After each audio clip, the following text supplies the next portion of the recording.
오늘 설교의 제목은 그냥 우리가 읽은 말씀 그대로입니다. 간음과 이혼에 대해 주님은 뭐라 하시나 라는 제목으로 말씀을 나눌 겁니다. 간음과 이혼에 대해서 주님이 뭐라고 말씀하시는지 오늘 우리가 함께 말씀을 읽었고요. 오늘 우리가 읽은 말씀은 사실은 짧고 또 분명하고 명확합니다. 근데 문제는 예수님이 하신 이 말씀을 우리가 지금도 교회가 여전히 이 말씀을 전할 수 있을까? 아니, 전한다면 어떻게 뭐라고 전해야 되는지 아마 그것이 문제가 될 겁니다. 왜냐하면 지금 우리가 살아가는 세상은 예수님이 살아갔던 세상과는 조금 달라요. 조금 다른 게 얼마나 다른지 한번 보시죠. 요즘 많이 듣는 이야기 중에 하나가 성적 자기 결정권, 이런 이야기를 듣습니다. 얘기는 굉장히 멋들어지고 뭐가 폼이 나는 말이에요. 성적 자기 결정권, 이런 거죠. 뭔가 성과 관련돼서 한 개인에게 부여된 권리가 있다는 거죠.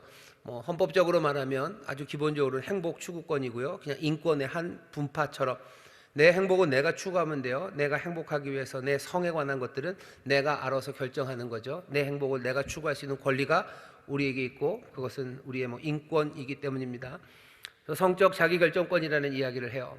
그러면서 이야기는 그렇게 굉장히 좀 멋지고 조금은 딱딱하고 그런데 그 밑바닥에 그 다음에 이제 풀어지는 이야기들은 그런 겁니다. 자기가 원하는 성생활 스스로 결정하면 돼요. 내가 알아서 나 즐거울 대로 성생활을 할 권리가 나에게 있다는 얘기예요. 그러면 성적 자기 결정권이 가졌던 뭔가 긍정할 만하고 뭐가 좀 멋져 보이는 그 이야기가 약간은 죄송스럽습니다만 약간은 좀 추잡스러울 수도 있겠다 하는 생각이 듭니다. 왜? 어떤 것들인지 어떤 것이든지 내가 원하는 방식으로 성생활을 해서 내가 행복하다면 그 결정권이 나에게 있다는 이야기입니다. 소극적으로 말하면, 반대로 말하면 그러는 거예요. 원하지 않는 사람, 아니면 원하지 않는 방식으로 내가 성행위, 그런 방식의 성행위를 거부할 수 있는 권리가 나에게 있어요. 성적 자기 결정권이 있다고 말합니다. 우리가 살아가는 세상은 성적 자기 결정권을 말하는 세상이에요. 또 얼마 전에 사회를 한번 뜨들썩하게 했었던 간통법 폐지죠. 간통법이라는 걸 폐지를 시켰어요. 형법에서 간통에 관한 죄를, 그리고 그 벌을 없앤 거죠. 우리나라는 우리나라뿐만 아니라 대부분의 현대적인 법을 가진 나라들은 죄형 법정주의 그래가지고요, 죄를 그냥 사람들이 막 만들어낼 수는 없어요. 법이 죄가 뭔지를 정해요. 그리고 법이 거기에 따른 형벌을 미리 다 정해 놓습니다. 그게 죄형 법정주의예요. 죄도 법으로 정하고 거기에 대한 형벌도 법으로 정하는데, 간통죄를 폐지했다는 건 이제 더 이상 법으로 간통을 죄라고 말하지 않고 간통에 대해서 어떤 벌도 정해져 있지 않은 겁니다. 지금은 간통법이 폐지된 세상을 우리가 살아가고 있어요. 또 우리가 살아가는 세상은 그냥 드러나는 현실이 이혼이 굉장히 많은 사회, 그런 세상을 우리가 살아갑니다. 뭔가 굉장히 개방적인 된 것 같고, 예수님 2000년 전보다는 훨씬 더 소위 말하는 아주 그냥 해방구, 성적인 해방구를 우리가 살아가는 것 같기도 하지만, 가만히 생각해 보면 예수님 당시를 보시면요, 어쩌면 이거 만만치 않게 성적으로 그냥 자유로운 그런 상황이었습니다. 성적 자기결정권, 온갖 종류의 성행위가 예수님 당시에도 유행처럼 번졌어요. 당연히 그 전서부터 동성애도 있었고요, 심지어는 수간도 있었고, 온갖 방식으로 어린아이들을 그렇게 하는 거죠. 어린아이들을 이렇게 하려는 그런 시도들도 많고, 그런 방식으로들 살았습니다. 2000년 전이니 그때는 다들 아주 고고하게 여기 목에 칼아 딱 짚고 그냥 정숙하게 걸어다니고, 아니요, 그러지 않았어요. 예수님 당시에도 만만치 않았습니다. 간통법, 간통을 벌하는 법은 있었지만 그것이 그렇게 제대로 유지되기도 어렵고, 뭔가 힘 있는 사람들에게는 간통법이라는 건 별로 그렇게 힘이 없었던 세상이에요. 예수님 당시에 이혼이 많았을까? 예, 많았습니다. 어쩌면 지금보다도 더 어마어마하게 많은 시절이 예수님 당시의 시절이에요. 물론 그렇지 않게 살아가는 사람들도 많습니다. 그래서 인기가 많았던 것이 그나마 유대교예요. 유대교는 그래도 하나님의 율법이 있어서 조금은 정숙하게, 그리고 이 모든 성적인 범죄에 대해서 그것 안 된다고 말하지만, 예수님이 사셨고 그리고 그 유대인들이 살았던 그 지중해, 그 유럽 내지는 소아시아 그 전체에서는요, 성적으로 굉장히 자유로운, 좋게 말하면 자유롭고 좀 그런 세상을 살아가고 있었습니다. 예수님이 이 말씀을 하시고 또 특별히 구약 성경이 하는 이야기는 그냥 그 당시에는 합당한 이야기를 하는 게 아니었어요. 구약의 성경이 말하는 그것도 어쩌면 그 번잡하고 어쩌면 그 성적으로 방종하는 그 세상과 전혀 다른 이야기를 구약이 하고 있었고, 예수님이 이 말씀을 하실 때도 사람들에게는 어쩌면 버겁고 사람들이 쉽게 받아들이지 못할 그 말씀을 지금 예수님이 하고 계신 겁니다. 상황이 그렇게 많이 다르지 않아요. 그 상황에서 예수님이 얘기하신 거죠. 우리가 지금 살고 있는 이 사회에서, 특별히 교회에서 설교할 때 간음에 대한 문제는 좀 말하기가 쉽습니다. 간음을 해도 된다 이런 얘기는 하기가 어렵죠. 간음해도 용서하고 그게 쉽지는 않아요. 하지만 이혼의 문제는 좀 달라요. 이혼은 이게 여러 가지가 복합적으로 이혼을 만들어내고 또 재혼한 거기 때문에 사실은 각각의 상황을 다 모르는 상태에서 이혼에 대해서 뭐라고 말하는 게 굉장히 어렵습니다. 하지만 지금 저처럼 생각하고 말하는 이 방식도 그렇게 오래된 방식은 아닙니다. 얼마 전까지만 해도 교회는 계속해서 어쩌면 전통적인 입장을 구약 시대 때 세상과 부딪히더라도 그 얘기를 하고, 예수님도 그 당시 문화, 헬라 문화와 부딪히면서도 그 얘기를 했던 것처럼 그런 방식으로 교회는 계속해서 이혼 그리고 재혼에 대해서 부정적인 입장을 취했습니다. 얼마 전까지만 해도 어쩌면 이혼한 사람들은 교회에서 정식 멤버로 잘 받아주지를 않았어요. 교회에 오는 것까지 막지는 않지만 교회에서 적어도 성찬을 할 때는 눈치를 주죠. 성찬에 참여하지 못하게 하고, 이혼한 사람들이 결혼하는 거, 그 결혼의 주례를 목사님들이나 신부님들이 하지 않았습니다. 왜? 재혼하는 거 그건 하나님이 기뻐하지 않아요. 재혼한다는 거 한번 이혼한 거죠. 한번 하나님이 하나 되게 하신 것을 깨뜨린 사람들, 그 사람들을 축복할 수가 없어요. 왜? 결혼할 때마다 얘기했죠. 하나님이 하나 되게 하신 것을 사람이 나눌 수 없다고 말했는데, 사람이 나눠놓은 그 일을 다시 재혼하는 것을 교회에서 그것을 축하하고 축복할 수 없다고 생각했기 때문입니다. 가톨릭에서도 얼마 전까지만 해도요, 유력한 집안들이 많아요. 미국에 있는 케네디 집안 이런 집안들 보면 그 집안이 캐톨릭 집안입니다. 캐톨릭 집안들, 정치적으로 굉장히 유력한 집안들이 캐톨릭 집안들이 많은데, 거기서 이혼한 사람들 많아요. 이혼한 사람들 결혼하려면 신부님 앞에서 해야 되는데 그거 안 해줬어요. 안 해줍니다. 사람들이 이제 점점 변화됐죠. 꽤나 많은 성공회 아니면 가톨릭에서 동성애 결혼, 동성으로 결혼하는 것도 이제 축복을 해줘요. 하지만 정식으로 정식으로 그 성당에서 그 성혼 미사를 보내는 그런 방식은 아닐 겁니다. 그냥 축복해주는 정도죠. 이혼한 사람 점점 많아지고 재혼한 사람 많아지는 곳에서 이제는 이전처럼 하기는 어려워요. 제가 알기로는 아마 대부분의 교회가 성찬을 함께 하면서, 성찬하는 사람들이 교회의 멤버입니다. 오늘 주일 설교에도 말씀드렸죠. 이 성찬의 식탁에 아무나 오는 거 아닙니다. 하나님의 가족들만 오는 거예요. 하나님의 가족, 아버지가 마련하신 식탁에 우리 주님께서 자기를 깨뜨려서서 사랑하는 이들에게 내어주시는 그 몸에, 그 언약의 잔에 아무나 와서 먹을 수는 없어요. 하나님의 가족만 와서 먹는 겁니다. 그러니 이혼한 사람들, 그 사람들 먹지 못하게 하는데 그런 교회는 없어요. 거의 없습니다. 누가 이혼했는지 딱지 붙여 놓는 것도 아니기도 하고요. 그리고 인원이 얼마 안 되고 서로가 친밀하게 알아서 서로의 상황을 알더라도 성찬이 진행되는 그 가운데 누구는 빼고 옆에 사람에게 주고 그럴 수는 없죠. 지금 상황은 그렇습니다. 예수님 당시와 문화적으로는 달라진 건 별로 없는데, 문화적으로 달라진 건 없는데 우리가 하는 여러 가지 실행들이 조금은 달라진 상황입니다. 뭐라고 말은 해야 돼요. 뭐라고 말은 해야 하는 게 분명합니다. 그럼 도대체 뭐라고 말할 수 있을까? 간음에 대해서, 이혼에 대해서. 물론 간음에 대해서는 분명히 말하기가 훨씬 쉬워요. 하지만 이혼은 정말 어렵습니다. 뭐라고 말해야 됩니까? 성경을 보면 이 이혼의 문제에 대해서 여러 군데서 다룹니다. 여러 군데서 논쟁적으로 다뤄요. 이것 때문에 사람들에게 분란이 있고 그리고 뭐가 다툼이 있고 설명이 있다는 게 여러 곳에서 보입니다. 오늘 우리가 읽은 마태복음 여기 5장도 그렇고요.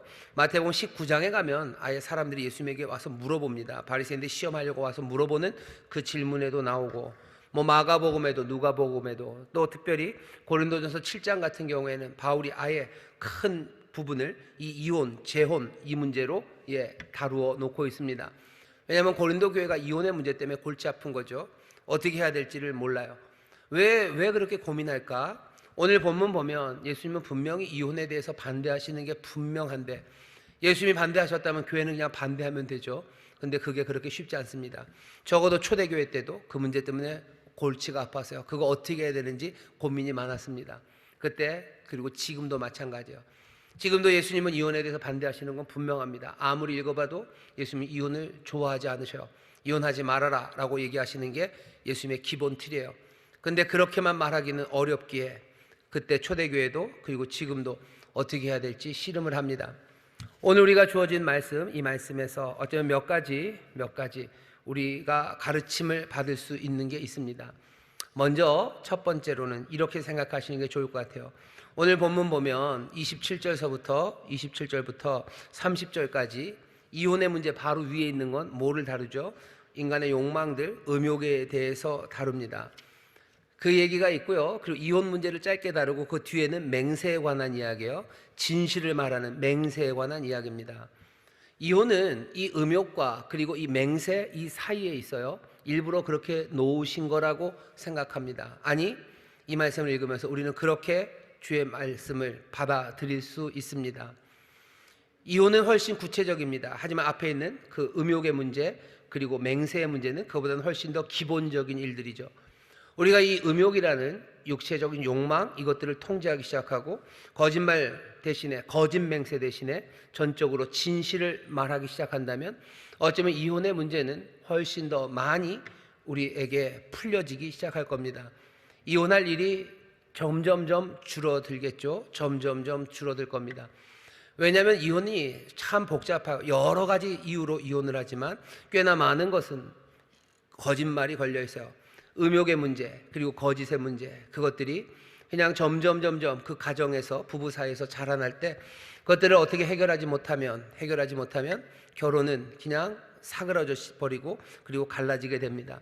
아니 꼭 음욕의 문제 무슨 남편이 바람펴서 여자가 바람펴서 아니면 남자가 이상한 성생활을 하려고 이상한 탐닉이 있어서 여자가 아내가 이상한 탐닉이 있어서 거기에 대해서만 거짓말해서 그래서 이혼하는 거 그거는 아니에요. 하지만 나머지도 마찬가지입니다. 결혼이 깨어지는 이혼의 이유 중에 제일 많은 게 그냥 성격차라는 이름을 붙여요. 성격차, 그 다음에 경제적인 이유 이렇게 붙습니다. 뭐 폭력 이런 건 뭐 나중에 가요. 하지만 성격차라는 게 도대체 뭘까 생각하면 결국은 믿지 못하는 거죠. 신뢰하지 못하는 겁니다. 신뢰하지 못하고 그리고 또 거짓말이 거기 분명히 있을 거예요. 어떤 거짓말이요? 앞으로 잘할게. 거짓말이죠. 거짓맹세죠. 그 말이 진실하지 않죠. 한 번에 대판 싸우고 나서 그 다음부터 한 방에 갈라지는 부부가 어디 있습니까? 다시 살게 때는 뭐 서로 얘기하는 거죠. 잘할 거라고 이제 그러지 않을게라고 말하는 거예요. 정말로 그러지 않을게라고 말해서 그러지 않으면 문제가 점점 줄어들기 시작할 텐데 그러지 않을게라고 말하고 어떻게 해요? 그 맹세가 지켜지지 않는 겁니다. 다른 욕망들, 다른 것들을 추구하기 시작하고 거짓말하기 시작하면서 성격차라는 이름으로 경제적 이유도 마찬가지예요. 가난이 꼭 사람들을 다 갈라놓는 건 아닙니다. 오히려 가난이 부부를 더 끈끈하게 만들고요. 절대로 이혼하지 못하게 만드는 경우도 얼마나 많은데 경제적 이유로 이혼한다는 사람들 거기도 마찬가지예요. 거기에 거짓말이 늘 있어요. 그리고 음욕이라는 게 있습니다. 서로 사랑하고 그리고 진실하면 가난이 어쩌면 정말로 가난해서 헤어지는 그런 상황이 있을지는 모르겠지만 아주 현저하게 줄어들 겁니다. 현저하게 줄어들 거예요. 뭐 나머지 문제들도 마찬가지입니다. 오늘 이 말씀을 예수님이 우리에게 전해주시면서 특별히 이혼을 언급한 앞뒤에 음욕의 문제와 맹세의 문제 그 두 개를 가져다 놓은 건 그냥 우연은 아닐 겁니다. 다음 주에 맹세의 이야기에 대해서 좀 더 얘기할 게 있어요. 그래서 요건 좀 다음 주로 빼놨고요. 일단은 그렇게 있다는 거 보셔요. 그러면 이혼의 문제, 음욕의 문제, 또 이 거짓말의 문제를 통으로 다뤘을 때 이 가슴 아프고 이 슬픈 일에 대해서 예수님이 우리에게 주시는 답을 들으면서 우리가 이렇게 해야 되겠구나라는 가르침의 첫 번째는 예수님 말씀하신 대로 첫 번째 위에 겁니다. 음욕의 징조 그것들을 가차없이 해결해야 돼요. 27절 보면 이렇게 시작하십니다. 간음하지 말라 하는 것을 너희가 들었으나 간음하지 말라는 걸 들었지만 예수님은 그걸 한다 더 깊이 얘기하셔요. 나는 너희에게 이르노니 여자를 보고 음욕을 품는 자마다 마음에 이미 간음하였느니라. 오른 눈이 실족해 하면 빼버리래요. 오른손이 잘못하면 잘라버리랍니다. 분명히 과장입니다. 분명히 과장하시는 거예요. 정말로 눈 뽑고 정말로 오른손 잘라내면 여기 성한 사람 별로 없지요? 여기 성한 사람 별로 없죠. 예수님이 이렇게 얘기하시는 건 분명히 과장입니다. 하지만 그 과장을 통해서 전하려는 메시지는 분명하게 전해집니다. 음욕의 첫 징조, 그것을 잘라내야 돼요. 거기서 가차 없이 잘라내야 돼요. 애매하게 아닙니다. 가차 없이 잘라내야 됩니다. 하지만 여기서 조심해야 될 게 있습니다. 26절을 나는 너희에게 이르노니 여자를 보고 음욕을 품는 자마다 이미 간음하였느니라. 여자를 보고 음욕을 품었다. 이거는 번역이 굉장히 뭐라 해야 되나, 남자에게 불리한 번역입니다. 여자를 보고 음욕을 품었다. 이건 불리해요. 왜냐하면 원래 의미는 이런 겁니다. 간음한 사람은 어떤 사람이냐면은요, 그런 다음에 현재 분사가 나와요. 계속해서 보는 거예요. 계속해서 보는데, 영어로 하면 in order to lust after her. 그래서 그녀에게, 그 여자에게 음욕을 품기 위하여 계속해서 쳐다보는 사람, 그 사람은 간음한 사람이에요. 느낌이 좀 다르죠? 여자를 보고 딱 봤는데 음욕이, 뭔가 성적인 욕망이 생겼어요. 그 사람이 간음한 거가 아니라, 누가 간음하는 겁니까? 누가 간음하는 거예요? 성적인 욕망을 위해서 계속해서 쳐다보는 사람이에요. 계속해서 쳐다보는 것, 그건 간음하는 사람이에요. 분명히 다르죠. 분명히 다릅니다. 매력적인 사람을 보았을 때 뭔가 성적인 욕망이 생기는 거, 그거를 없이 하는 거, 그건 불가능합니다. 불가능해요. 왜 불가능합니까? 남자는 다 늑대. 근데 불가능합니다. 그냥 남자를 하나님이 그렇게 좀 만드셨어요. 어떻게 그렇게 만드셨습니까? 호르몬 이런 방식으로 만드셨죠. 여러 가지 것들로 하나님이 남자를 그렇게 만드셨어요. 그럼 호르몬을 다 없애버리면 되는 거 아닙니까? 그래서 화학적 거세를 하기도 하고, 아니면 나이 많아지면 호르몬이 역전되기도 하죠. 에스트로겐이 훨씬 더 많이 나와서 남성 호르몬보다 더 많이 나오면 남자지만 여자 같아지는, 뭔가 여자를 보고도 아무 마음이 안 생기는 그런 상황으로도 갈 수 있습니다.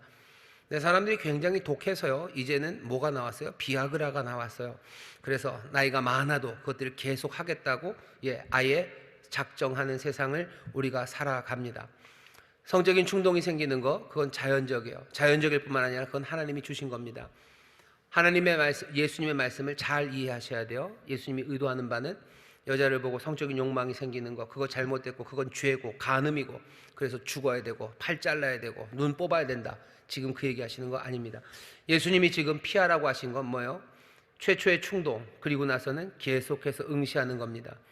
음욕을 가득 채워서 상상하는 겁니다. 그건 간음하는 거예요. 그 차이가 뭔지 압니다. 그 차이가 뭔지 알아요. 어쩌면 예수님이 오늘 눈을 빼고 손을 자르라 하는 말씀은 오히려 요즘에 더 시의적절합니다. 요즘은 수많은 이미지들이요, 우리의 눈을 뺏어가요. 그리고 우리의 수많은 이미지들을, 그리고 그 상상을 우리에게 공급해주는 길은 그냥 이 오른손입니다. 오른손 마우스예요. 마우스, 모니터, 그리고 하드, 컴퓨터 하나면 수도 없이 우리의 욕망을 채우기 위해서 거기를 계속해서 응시하는, 계속해서 쳐다보는 일, 그 일이 가능합니다. 눈 뽑아라, 손 잘라라 하는 이야기, 어쩌면 그 음욕에 찬 상상, 그것들을 잘라내라고, 단호하고 가차 없이 해결해내라고 말씀하시는 거예요. 그것 없이는 어쩌면 음욕의 문제뿐만 아니라 이혼의 문제, 거기에도 심각하게 영향을 끼칠 겁니다. 제가 괜한 얘기를 하는 건가요? 여러분들은 벌써 다 상관없는데 혹시라도 한 사람이라도 있으면 들어주시면 좋겠습니다. 눈을 빼고 손을 자르라고, 가차 없이 그것들 해결하라고 우리에게 말씀하십니다. 그 다음에 두 번째는 뭐겠습니까? 진실을 말하기를 굳게 결심하셔요. 특별히 자신에게 대하여, 자신의 배우자에 대하여 진실을 말하기 시작하시면 돼요. 이 두 가지만 잘해도, 아예 이혼을 해야 되나 말아야 되나에 대한 문제는 현저하게 줄어들 겁니다. 교회가 이거 가르쳐야 돼요. 이혼율이 높아진답니다. 이혼율이 높아지니 뭘 해야 된대요? 도대체 출산율도 문제지만 이혼율도 문제입니다. 아니, 이제는 이혼율 얘기는 하지도 않아요. 그냥 돌싱 뭐더라? 그런 거 하고 돌싱 포맨 뭘 한번 다녀왔습니다. 여러 가지 이야기로 이혼이 별것 아닌 양 말합니다. 이혼이 별것 아닌가요? 당사자에게 별거 아닙니까? 자녀들에게 별것 아닙니까? 그냥 눈 감는 거죠. 이혼 당사자들이 갖는 아픔에 대해서도 그냥 눈 감아버리고, 그것 때문에 자녀들이, 그리고 또 양가의 사람들이 갖는 문제에 대해서 별거 아닌 양 그냥 지나가는 거지 그것에 충격이 만만치 않습니다. 하나님이 그렇게 하지 말라고 하셨을 때는 우리에게 유익이 되지 않기 때문이에요. 하나님의 본심은 우리를 못 살게 구시려는 게 아니에요. 우리로 근심하게 하고 우리에게 재난을 주시려는 게 하나님의 본심이 아니십니다. 우리에게 평강을 주시려는 거예요. 하나님이 이혼하지 말아라 라고 얘기하셨을 때는 그것이 우리에게 평강을 주고 우리에게 내일을 주시기 때문에 그렇게 하는 건데, 사람들은 그냥 그 말을 무시하고 그래서 생겨나는 모든 평강의 반대들 그리고 그 아픔들과 상처들을 그냥 감내하면서 그렇게 살아가는 겁니다. 이혼의 문제에 대해서 세상은 뭐라고 말합니까? 아무 말 못해요. 이혼하라고 얘기하는 데도 있고 늦기 전에 빨리 하라는 데가 참 많고, 그 다음에 또 그렇게 이혼했으면 또 좋은 데 가면 된다고들 말합니다. 그게 이혼의 아픔과 그리고 세상의 혼란에 대한 대답이 됩니까? 대답이 되지 않습니다. 교회가 이혼하지 말라고 가르치면서 그것만 갖고는 안 되죠. 여기 음욕의 첫 번째 징조들 가차없이 잘라버리라고 가르쳐야 돼요. 남편과 아내 서로에 대해서 또 자기 자신에 대해서 거짓말하지 말고 진실을 말하라고 그렇게 가르쳤어야 돼요. 우리가 하나님의 말씀을 가르치는 것이 뭐 제자 삼는 일이 세례 주고, 그래서 예수님이 우리에게 분부한 모든 것들을 지켜 살아갈 수 있도록 가르치는 일이 하나님의 나라 그리고 세상을 바꿔내는 일이라는 사실을 여러분들 기억하셔야 돼요. 이 땅에 어떻게 행복을 만들어냅니까? 하나님의 말씀, 주님의 말씀 가르치고 그 말씀에 순종할 수 있도록 가르친다면, 그러면 세상에 꽤나 많은 아픔들과 슬픔들이 사라집니다. 세상에 출산율이 낮아서 뭐 염려가 많대요. 출산율이 낮은 게 사람들이 그 그러니까 출산율이 낮아져서 걱정이랍니다. 하지만 그 걱정의 이유는 굉장히 궁색하고요, 그리고 초라하고 어떻게 보면 굉장히 치사합니다. 뭐라고 얘기해요? 출산율이 낮아지면 나중에 뭐 노년층들을 부양할 사람들이 없대요. 그건 너무 치사한 이유죠. 출산율이 낮아지면 뭐 노동 생산성이 떨어지고 그래서 우리나라가 가난해진대요. 내가 밥 10숟갈 먹을 거 내가 8숟가락 먹을 거, 그게 내가 염려가 돼서 출산율을 염려하는 겁니까? 그건 너무 슬프죠. 너무 가난한 사람들이 말하는 것 아닙니까? 출산율이 낮아지면 슬픈 이유는 다른 건 아니에요. 정말로 하나님이 주신 행복을 누릴 수가 없는 거예요. 자녀를 통해서 하나님이 우리에게 주신 행복의 길들, 그 모든 것들을 다 잊어버리는 겁니다. 내가 내 인생의 끝에 가서 물론 하나님께서 여러 섭리 가운데 자녀를 주시지 않는 경우도 있어요. 하지만 하나님께서 주신 자녀들과 함께 내 노년을 기쁨으로 평안 가운데 살아가고 정말로 그들에게 하나님의 말씀을 가르치며 그들이 자라는 것을 보는 그 행복, 그 복된 행복이 뺏어졌기 때문에 출산율 낮은 게 가슴 아프다고 얘기해야지, 내가 밥 10숟가락 먹을 거 8숟가락 먹는 거 그것 때문에 내가 나중에 늙어지면 우리 국민연금을 넣어줄 사람이 없어서 출산율 그것 때문에 걱정되는 겁니까? 그럼 걱정하지 마셔요. 밥 좀 덜 먹으면 되고 옷 10벌 입을 거 그냥 5벌 입고 사면 되는 거죠. 하나님께서 우리에게 주시는 말씀대로 살아가도록 우리가 가르치는 것이 정말로 세상을 복되게 하는 길임을 우리가 분명히 알아야 됩니다. 교회가 가르치는 것, 교회가 출산율 제고를 위해서 결혼하는 사람들에게 돈 줄 수 있는 거 아니에요. 우리도 아이를 낳는 그 가정에 축복하면서 출산 장려금을 드려요. 그 돈이 매번 드릴 때마다 사실은 조금은 손이 부끄럽고 말이 안 돼요. 이거 몇십만 원 준다고, 뭐 100만 원 준다고, 이것이 뭐 그 모든 수고를 다 채워 넣습니까? 말도 안 되죠. 그랬다면 뭐 나라에서 한 달에 100만 원씩 주면은 뭐 우리나라 갑자기 출산율이 뭐 10씩 20씩 막 넘어가게요? 그렇게 되지 않습니다. 그렇게 될 일도 아닙니다. 하나님의 말씀을 가르쳐야 돼요. 주 안에서 주께 두는 소망 이야기하고 삶의 바른 길이 뭔지, 정말 우리 행복하게 하고 복되게 하시는 그 길이 뭔지, 그거 하나하나 은혜 가운데 아버지와 아들과 성령의 이름으로 세례를 주고 또 그렇게 가르쳐 지켜 행할 수 있도록 계속해서 가르치는 것이 세상을 복되게 하는 일입니다. 오늘 하나님의 나라 천국이 임하였다고 말씀하시고 그 복을 누리라고 하시면서 예수님이 지금 하나씩 구체적인 가르침들을 주시는 거예요. 하나님의 의, 바리새인들보다 더 나은 의, 바리새인들도 세상을 좋은 세상 만들려고 그들의 의를 이루며 살아가요.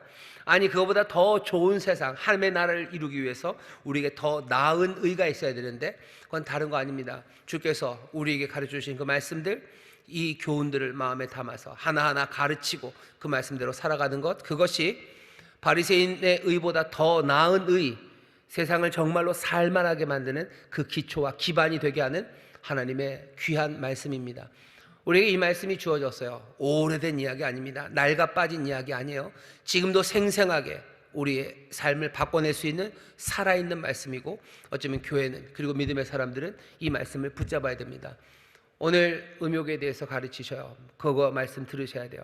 정말로 계속해서 보게 만들고 그러면서 상상하게 만드는 거 가차 없이 끊어야 되는 거죠. 지우시면 돼요. 지우시면 돼요. 유튜브 지우시면 돼요. 정 안 되면 핸드폰 집어 던지시면 돼요. 던지면 돼요. 가차 없이 손 자르듯 눈 뽑듯 그거 던지면 됩니다. 이 세상을 좋게 만들고 싶으시면 그거 하시면 돼요. 예수 믿는 사람들 핸드폰 안 보면 돼요. 그냥 전화만 받으셔요. 전화만 받으셔요.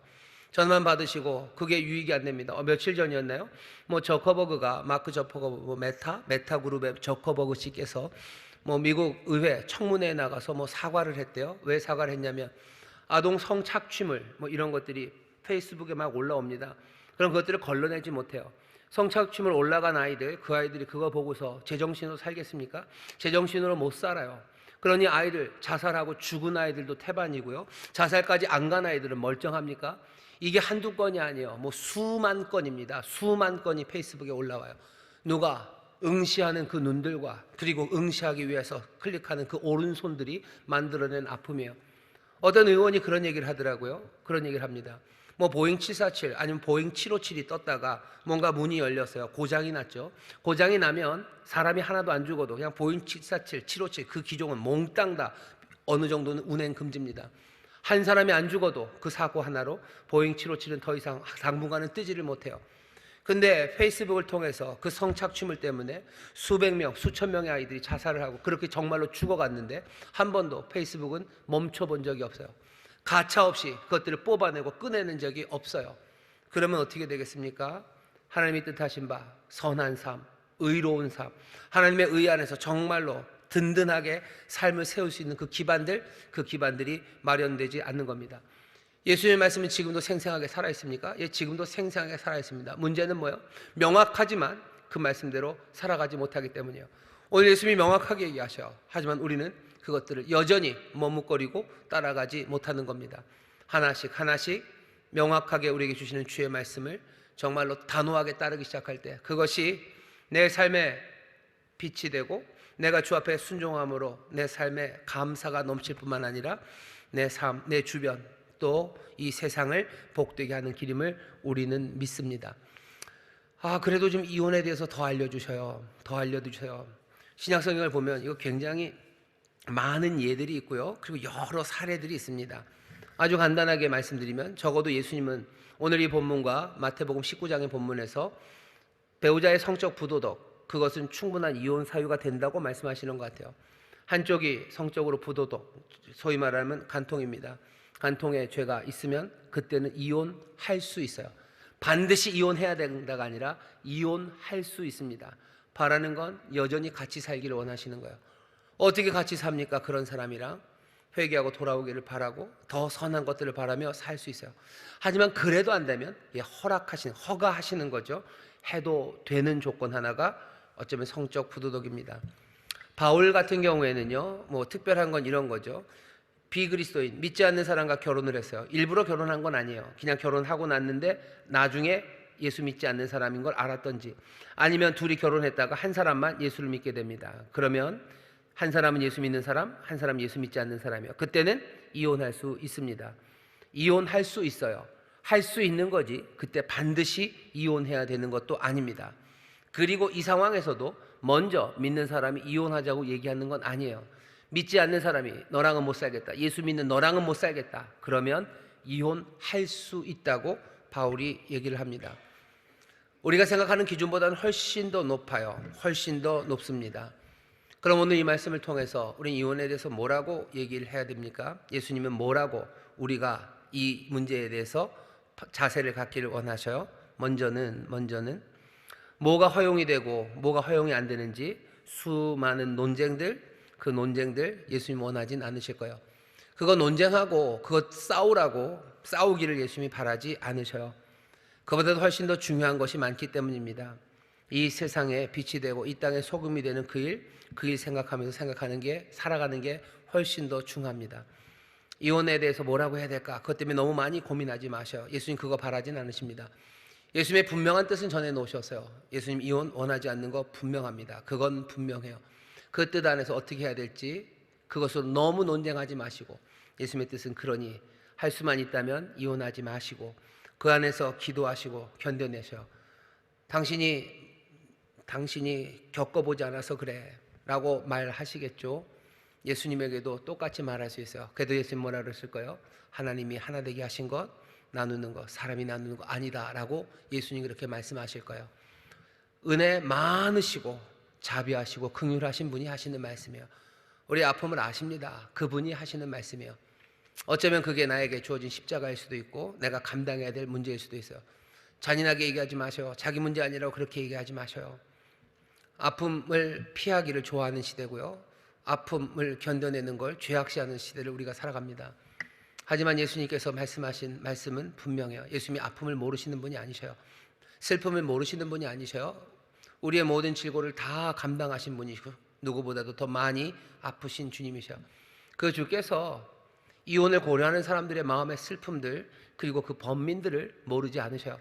그럼에도 불구하고 하나님이 하나 되게 하신 것, 사람이 나눌 수 없다고 예수님 분명히 말씀하십니다.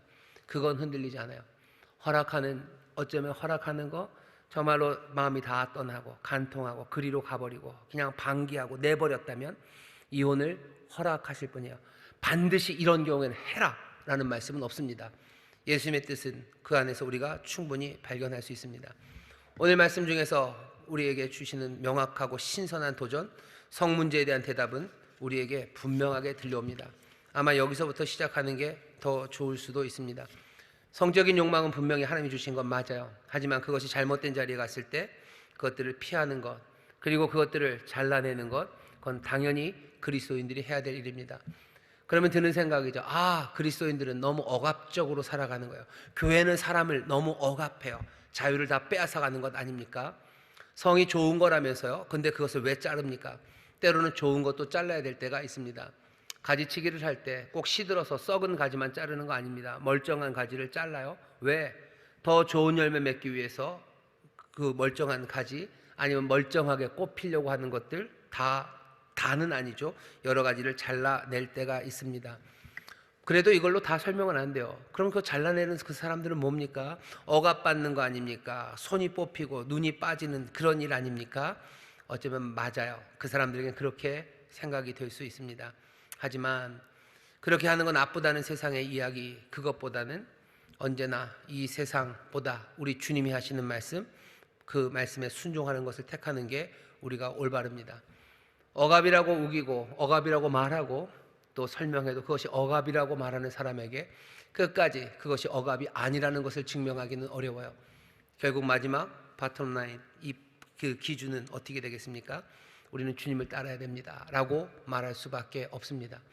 설명할 수 있는 데까지 설명할 거예요. 이게 억압이 아니고 이것은 더 좋은 것을 위한 것이고 또 여기에 세상을 더 새롭게 하시고 우리를 바꾸시는 하나님의 은혜가 있다고 말해도 여전히 억압이라고 말하는 사람들, 그것들을 설득해낼 수는 없습니다. 방법은 하나밖에 없죠. 우리는 주를 따릅니다 라고 말할 수밖에 없어요. 결국은 너네들 마음대로 하겠다는 거 아니냐, 교회 마음대로. 아니요, 교회 마음대로는 아닙니다. 주님의 뜻대로 하는 거죠.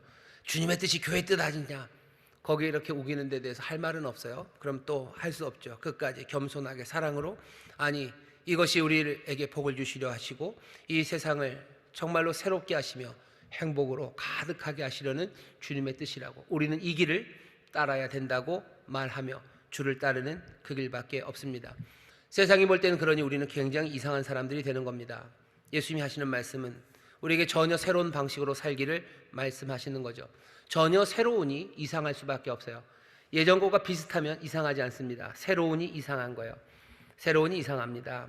완전히 새로우니 더 이상할 수밖에 없습니다. 하지만 여러분 너무 염려하지 마셔. 예수님께서는 그 완전히 새로운, 그래서 세상에게는 참 이상해 보이는, 어리석어 보이는, 누군가에게는 넘어지게 하는 그 길을, 그 도를, 십자가의 그 도를 예수님 한 걸음 한 걸음 걸어가신 분이셔요.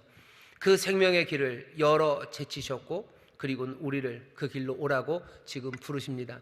세상에 우리가 살아가는 방식에 대해서 이상하다고 말할 거예요. 전혀 다른 인간의 모습, 전혀 이 문화와 어울리지 않는, 도대체 어디서 이딴 인간들이 왔을까 싶은. 그러면 대답해 주세요. 어디서 왔냐고요? 오늘 설교죠. 우리는 위로부터 태어난 사람들입니다. 위로부터 태어난 사람들. 우리는 이전과는 전혀 다른, 다시 새롭게 하나님으로부터 태어난, 우리는 하나님의 자녀들입니다. 하나님의 자녀가 어떻게 살아가는지 예수님 우리에게 말씀하셨고, 그리고 그 길을 말하셨을 뿐만 아니라 그 길을 여시고 그 길을 걸어가셨습니다. 우리도 그 길을 따라 걸어가셔. 이혼의 문제에서도 주님 따라가셔. 음욕의 문제에서도 주님 따라 단호하게 잘라내셔. 이 세상에 온갖 거짓이 난무하는 그 세상에서도 진실하게, 손해보더라도, 사람들이 나를 오해하더라도 맹세한 것들을 지키고, 그리고 약속한 것 지키고, 하나하나 진실된 말, 그 말 할 수 있도록 조심조심 말하며 살아가는 사람들. 세상과는 전혀 다르죠. 세상은 뻥치고 살아야 돼요. 세상은 말 많아야 돼요. 세상은 거짓으로, 세상은 그냥 부풀리는 것으로, 세상은 미꾸라지처럼 피하는 말들로 살아야 내 삶도 편하고 세상도 좋다고 말하지만 우리는 그것 아니라고 말하는 사람들입니다. 다시 한번 주님의 말씀에 귀를 기울이셔. 그것이 이상해 보여도 여러분들 그것 때문에, 이상해 보이기 때문에 도망가지 마셔. 주께서 우리에게 전혀 새로운 것을 요구하신 것이고, 분명히 주가 하시는 말씀, 그 길을 우리에게 보시면 우리는 그 길을 걸어갈 겁니다. 이 땅에 성적 자기결정권, 뭔가 간통죄 폐지의 세상, 그리고 이혼한 사람들 많고 온갖 음란한 이미지들이 덮어버린 이 세상에서 우리는 세상의 말이 아니라 주님의 말씀 따라가는 사람들입니다. 귀를 열게 하실 거예요. 눈을 열게 하실 거예요. 생명을 보게 하실 거고, 그 길을 걸어가며 주님이 뜻하셨던 정말로 천국을 우리로 누리게 하시고, 그리고 그 천국을 전하는 삶을 살아가게 하실 줄 믿습니다. 이 진리로 성령님 인도하시고, 이 진리를 따라갈 수 있도록 성령님 우리의 힘과 능력이 되어주실 줄 믿습니다. 이 하나님의 자녀의 삶을 힘차게 살아가셔. 이 하나님의 자녀의 삶을 아주 건강하게 살아가시고, 또 그 길, 그 목적, 그 의미를 놓치지 말고 살아가는 저와 여러분 되시기를 주의 이름으로 축원합니다. 기도하겠습니다. 하나님, 하나님과 음란에 대해서 주께서 우리에게 가르치시는 말씀 우리가 듣습니다. 이 명확한 말씀, 예전이나 지금이나 사람들에게는 이상합니다. 새롭기 때문에 이상합니다. 하늘로부터 난 이들이 살아가는 방식이기에 이상합니다. 그러나 이 복이 되고 또 세상에 복을 나눠줄 수 있는 이 귀한 생명의 길을 주께서 우리에게 말씀하시며, 주께서 그 길을 여시며 걸으시니, 주의 말씀에 귀 기울이며 한 걸음 한 걸음 앞서가신 주님을 따라 걸어가는 우리 모두가 되게 하여 주옵시고, 바라옵기는 우리의 뒤에 따라오는 이들, 우리 사랑하는 이들에게 그 길을 따라오도록 가르치는, 하나님 정말로 제자 삼는 예수의 사람들이 되게 하여 주옵소서. 우리의 힘과 능으로 되지 않는 것 너무나 분명하오니 보혜사 성령님 우리를 도우시사 우리를 이 진리에 눈뜨게 하여 주옵시고, 이 진리에 귀 기울이는 자들 되게 하여 주옵시며, 이 진리의 길, 아버지는 핍박이 있어도, 조롱이 있어도, 아버지는 아픔이 있어도 한 걸음 한 걸음 성실하게 걸어갈 수 있도록 성령님 우리와 함께 하시며 용기가 되어주시고 우리의 힘이 되어 주옵소서. 감사드리며 예수님 이름으로 기도하옵나이다. 아멘.